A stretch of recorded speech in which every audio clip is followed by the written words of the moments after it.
एक दिन स्कूल में सुबह सुबह कदम रखते ही गार्ड के मुरझाए और उदास चेहरे की ओर अचानक से ध्यान चला गया।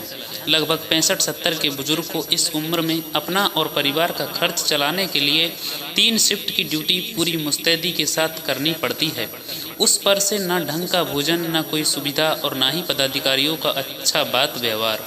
सच में मुझे बहुत बुरा लगा जब उस दिन गार्ड द्वारा गलती से एक बाहरी पदाधिकारी को सैल्यूट नहीं किया गया। स्कूल के ही एक पदाधिकारी द्वारा उन्हें खूब खरी खोटी सुनाई गई। मैं सब देख और सुन रही थी। मैं चाहकर भी कुछ नहीं कर सकती थी। मैं तो खुद ही संविदा पर कार्य करती थी, जिसका कोई निश्चित भविष्य नहीं होता। मैंने गार्ड जी को स्कूल के मेन गेट पर कड़ी धूप और उमस में पूरी मुस्तैदी के साथ ड्यूटी करते पाया। मॉर्निंग असेंबली के बाद सभी कर्मी अपने अपने कार्य में लग गए। मैं स्टाफ रूम से अटेंडेंस रजिस्टर लेने गई तो अपना लंच बॉक्स भी साथ में ले लिया।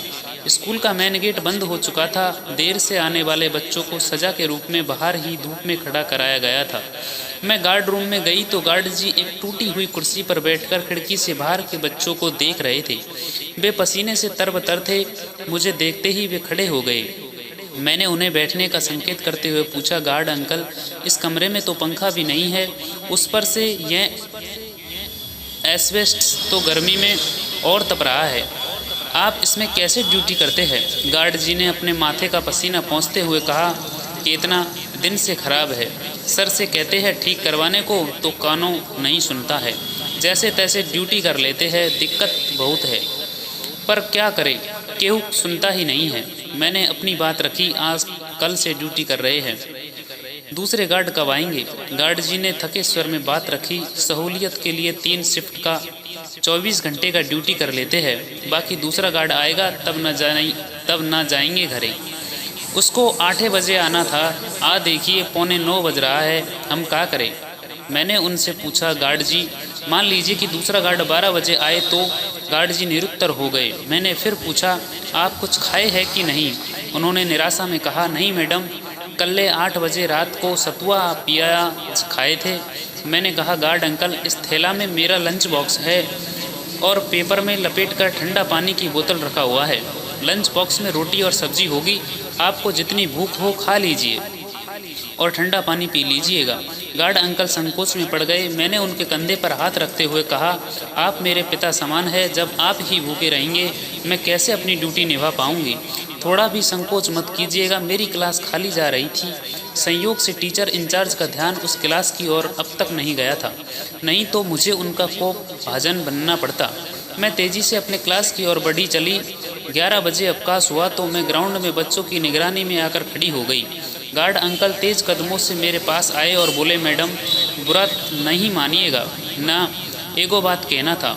मैंने कहा, नहीं मानूंगी, क्या बात है बताइए। उन्होंने अपनी बात रखी, मैडम, हमको बहुत जोरों का भूख लगा था, सो हम सब रोटी सब्जी खा गए हैं और पानी भी बस पी गए।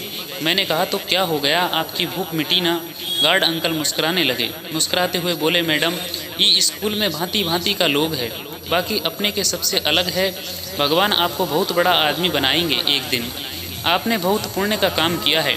मैडम, हम आपके लंच बॉक्स बोतल सर्फ से साफ करके थैला में स्टाफ रूम में आपके टेबल पर रख दिए हैं। दूसरा गार्ड आ गए हैं, हम घरे जा रहे हैं। प्रणाम मैडम।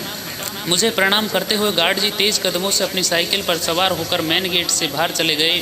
मैं उन्हें तब तक देखती रही जब तक कि मेरी आंख से वे ओझल ना हो गए। स्कूल से छुट्टी के समय मुझे बहुत जोर की भूख लगी। ठंडा पानी पीकर किसी तरह आधा घंटा स्कूल में बिताने के बाद जब घर पर आई और मम्मी जी को थैला थमाते हुए कहा, बहुत जोर की भूख लगी है, खाना लगा दो। मम्मी जी किचन से ही बोली, फिर किसी को आज का खाना खिला दिया क्या? मेरी दानी महात्मा, तभी मैं कहूँ कि तुझको भूख कैसे लगाई? तू तो आते आते कभी खाती नहीं। मम्मी जी के इस प्रश्न का कोई उत्तर मेरे पास नहीं था। उसके सामने एक विनम्र आज्ञाकारी बच्चे की तरह पेश होकर मैंने कहा, वो बुजुर्ग गार्ड अंकल ना कल से भूखे थे, मेरा मन नहीं माना, सब दे दिया उन्हें खाने के लिए। मम्मी जी कुछ देर चुप रही, फिर चुप्पी तोड़ते हुए बोली, तभी तो तेरे पापा कहते हैं कि मेरी लाखों में एक है। सच में बेटी, तू बहुत ही अच्छी इंसान है।